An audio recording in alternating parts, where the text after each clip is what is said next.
Going to bring this meeting to order a couple of minutes early, as a matter of fact. We do have a vote at 3:30, and having looked at the agenda, the witnesses, and the participants, I have every confidence that we can get done what we necessarily have to get done in order to finish by 3:30.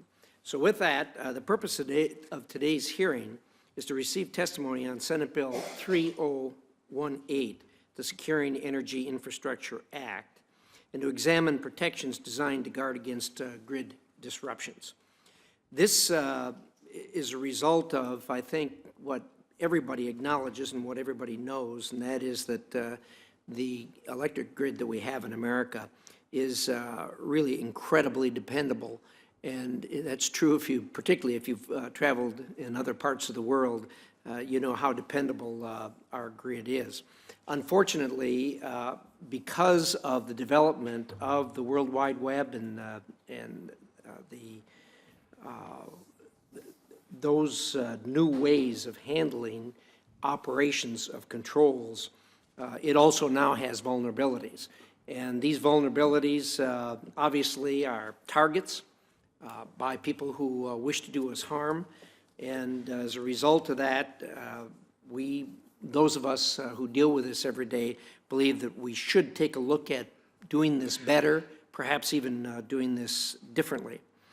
One of the things that brought this to light, and only one of the things, was an event that happened on December 23rd, 2015 in the Ukraine, where an attack shut down their electric grid system and caused, obviously, immeasurable damage and difficulty for the people of the Ukraine.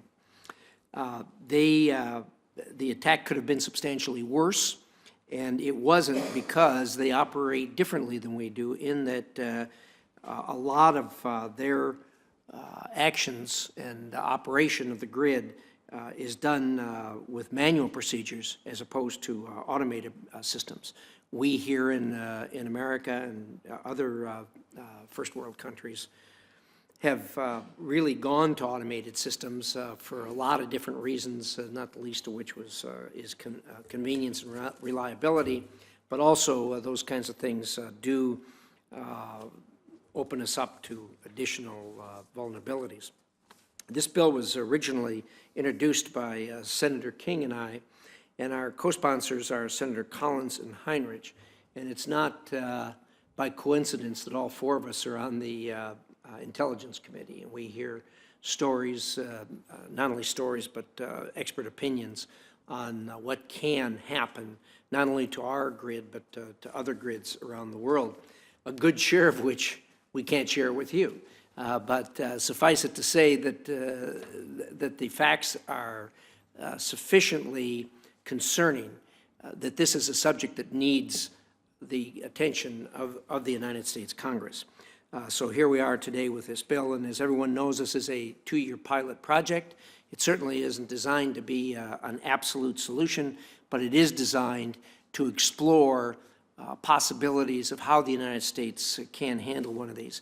Speaking for myself, not the other co-sponsors, but speaking for myself, I truly believe that the next significant event, and when I talk about a significant event, I mean a really significant event, will not be a kinetic event, but will indeed be an event that takes place in the cyber world that causes considerable grief and harm to Americans.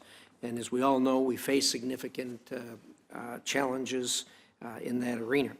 We've asked four people to be with us today to testify, and we're going to start today with Ms. Pat Hoffman, who's Assistant Secretary in the Office of Electricity, Delivery and Energy Reliability with the Department of Energy. She'll start us off with an overview of the Department of Energy's work protecting our grid from energy disruptions.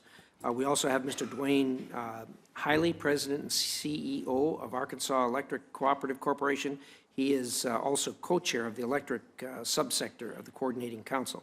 We also have Mr. Rob Manning, Vice President of Transmission for the Electric Power Research Institute. And finally, certainly last but not least, from the great state of Idaho, we have Mr. Brent Stacy, who is Associate Lab Director at the Idaho National Laboratory.